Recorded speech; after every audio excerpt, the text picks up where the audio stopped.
एक बूढ़ा दुनिया से जा ही रहे थे।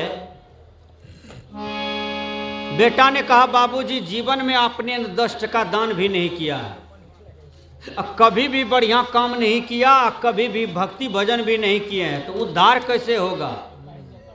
कभी हरि का नाम नहीं लिए, कम से कम आज मरने वाले हैं, आज भी तो भगवान का नाम लीजिए, आज भी तो हरि का नाम लीजिए, आज भी तो गुरु का नाम लीजिए।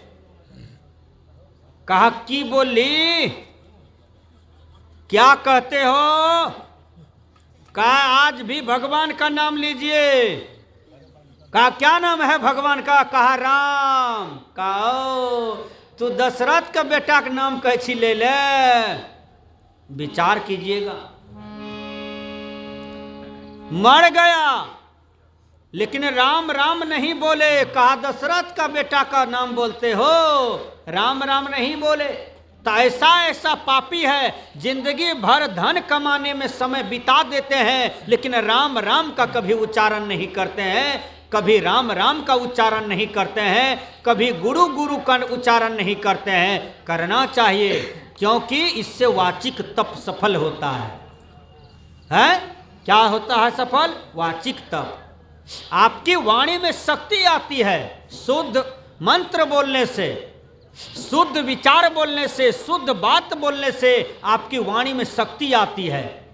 एकम सद्विप्रा बहुधा वदंती, एक ही सत्य को विद्वान अनेक प्रकार से बोलते हैं, लेकिन सत्य को बोले तो उसका वाचिक तप हो जाता है, वाणी में शक्ति आ जाती है। यदि आप जीवन में कभी झूठ नहीं बोलते हैं, न बोले हैं, यदि आप साधना करते हैं या वाणी का, जिसको जो कह दीजिएगा वो चीज उसको फलित हो जाएगा। शराब भी दे दीजिएगा, पड़ जाएगा। हाँ, लेकिन सांचे श्राप न लागिए, सांचे काल न खाए, सांचे ही साचा जो चले, तो ताको काह न साए। सच आदमी को श्राप दीजिए, नहीं पड़ेगा। जो झूठ पर चल करके आपको दुखी करता है, आपके रोटी छीनता है, आपका जमीन छीनता है, आपका हत्या करता है, आपके परिवार को आतंकित करता है, तो संत ने कहा, यदि आपकी आत्मा को कोई कष्ट देता है, यदि आप उस भाव में कुछ कह दीजिएगा तो उसको पड़ जाएगा। इसी को श्राप कहते हैं। कबीर साहब ने कहा, सांचे श्राप न लागिए, सांचे काल न खाए, सांचे ही साचा जो चले, ताको काह न साए। सांच पर चलिए, आपको कोई नाश नहीं कर सकता है। देखिए, सत्य में शक्ति होती है ना। सत्य एक ऐसा मार्ग है जो चलते हैं तो लगता है नाक फेनी कांटा है, लेकिन विजय और सब कुछ सत्य पर मिलता है। सत्य की नैया कभी नहीं डूबता है, असत्य की नैया डूबता है। विचार कीजिए। इसलिए कबीर साहब ने कहा, बड़की पुता हुआ धान पसारल, धान पसारल, बूढ़वा के रखल रखबारे हो, एको धान खैता हो बूढ़वा, एको धान खैता हो बूढ़वा, मुंगर से पीटव कपारे हो, बालापन बीतल तरुणीपन बीतल, कहियो न जपल सतनाम हो, कहियो न जपल सतनाम हो बाबा, कहियो न जपल सतनाम हो।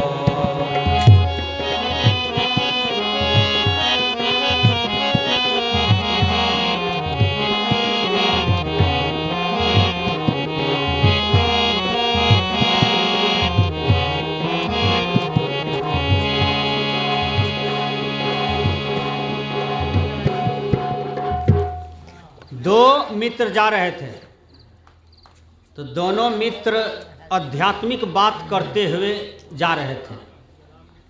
बात करते हुए जा रहे थे तो बात करते करते बड़ी आनंद आता है। देखिएगा दो आदमी को देखिएगा गप सप कर रहा है तो देखिएगा दोनों बढ़िया से कर रहा है, करते करते देखिएगा फिर लड़ना भी शुरू हो जाता है, उठा पटक मारपीट दोनों करना शुरू हो जाता है। लेकिन कुछ देर के बाद होता है, 1 घंटा तक ठीक है, 1.25 घंटा में देखिएगा फिर लड़ना शुरू हो जाता है। काहे? बात भंगट गया होगा, पहले ठीक से दोनों चलता होगा बात, और जब भंगट गया तो फिर उठा पटक शुरू हो गया दोनों में। कबीर साहब ने कहा बोलत बोलत बाढ़ू बिकारा, सो बोलिए जो पड़े बिचारा।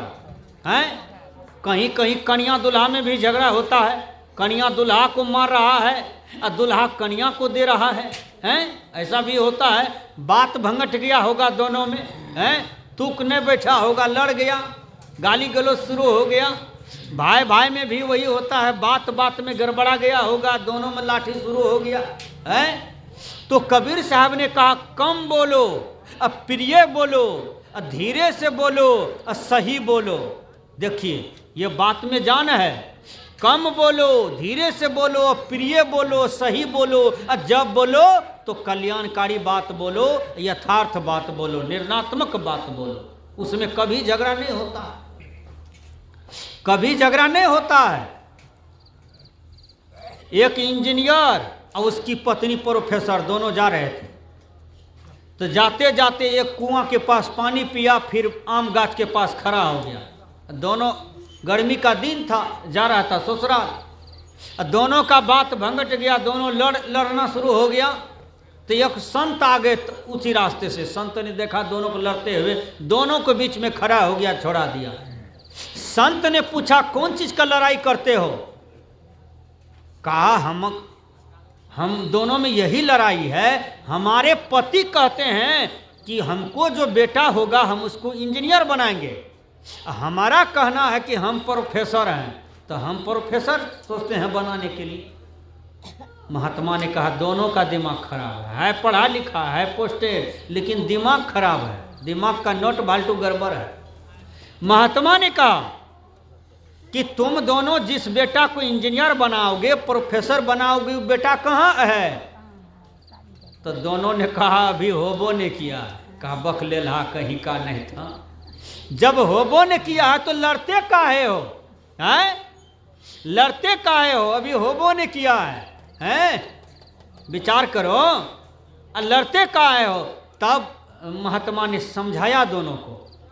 तो कबीर साहब ने कहा बोलना कासो बोलिए रे भाई, अब बोलत ही सब तत्व नसाई, बोलत बोलत बाढ़ू बिकारा, सो बोलिए जो परे बिचारा।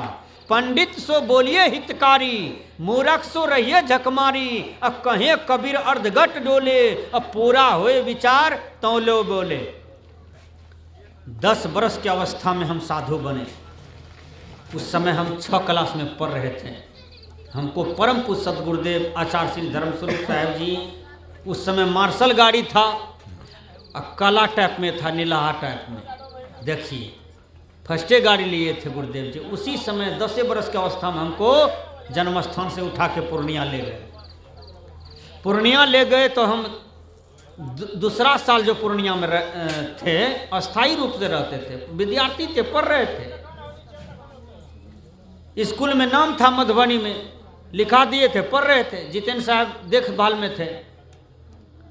साहब कार्यक्रम से आते थे तो पूछता था शब्द प्रकाश याद हुआ, गीता याद हुआ, ढेरी टास्क देते थे, गुरुदेव याद करते। नहीं याद होता था गुरुदेव मारबो करते थे, खिलेबो करते थे। देखिए तो एक असमिया विजय था आश्रम में, उसका काम था गाय चराना, गाय बांधना, गाय को कुट्टी देना। हमारा काम था संत महात्मा को भोजन बना के खिलाना। मेरा काम मिथिलेश का काम आश्रम में।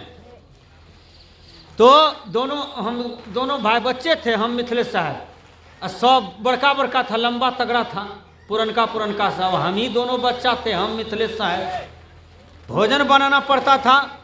असमिया विजय गाय चरा करके आए, 9 बजे दिन की बात है। सत्संग हॉल में बरंडा था, अब तो हॉले ने कर दिया, पहले बरंडा भी था। तो जो देखे होंगे उसको जानकारी होगा, पहले हॉल था लेकिन बरंडा भी था उसी में। तो अब पूरे हौले कर दिया उसको पूज गुरुदेव जी। तो बरंडा पर विजय बैठ गए, गाय माल जोड़ के बैठ गए। उधर स्टेशन पर से एक आदमी आया, कहीं का होगा बेचारा। वो आए तो असमिया विजय कहा कि पैर धोवो और तब मेरे पास आओ। आए, बैठे, कहा, दोनों गपशप करने लगा। हम मिथिलेश भोजन बना रहे थे और जितेंद्र साहब जी ऊपर में थे, 2 मंजिला उसका आसन था, प्रबंधक थे, साहब प्रोग्राम में चले गए थे और कोई नहीं था। असमिया विजय उससे गपशप करना शुरू कर दिया, जो आदमी स्टेशन पर से आया, कहीं का होगा। तो दोनों 1.5 घंटा बात किया।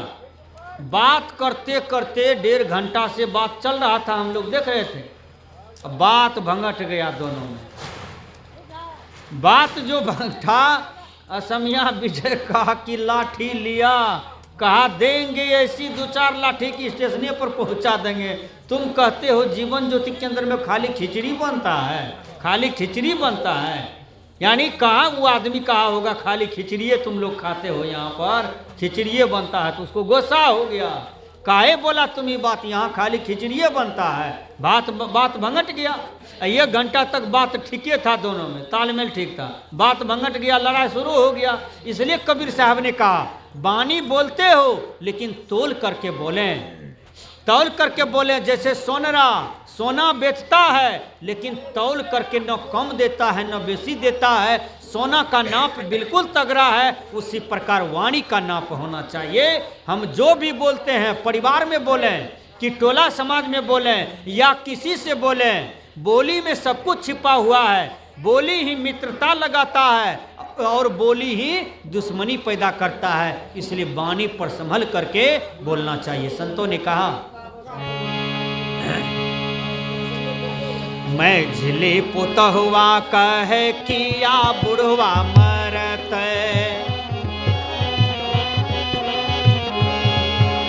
बुढ़वा छिए घर के जंजाल हे।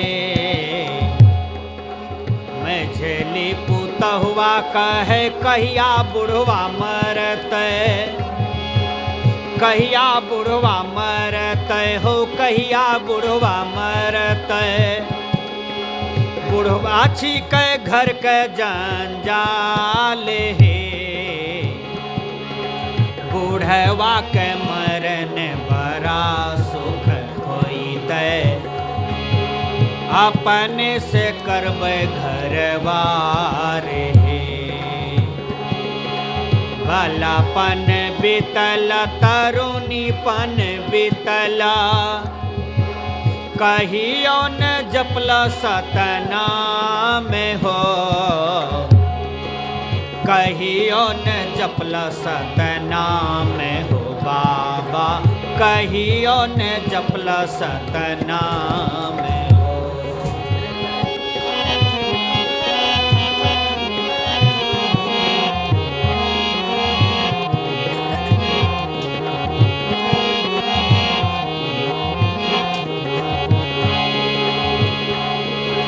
छोटे की पुतहुआ कहे किया बुढ़वा मरत, किया बुढ़वा मरत हो, किया बुढ़वा मरत। बुढ़वा छिए घर के लक्षण मान हे, बुढ़वा के मरन बड़ा दुख होइते। बुढ़वा छिए घर के लक्षण मान हे, बालापन बीतल तरुणीपन बीतला, कहियो न जपल सतनाम हो, कहियो न जपल सतनाम हो बाबा, कहियो न जपल सतनाम हो।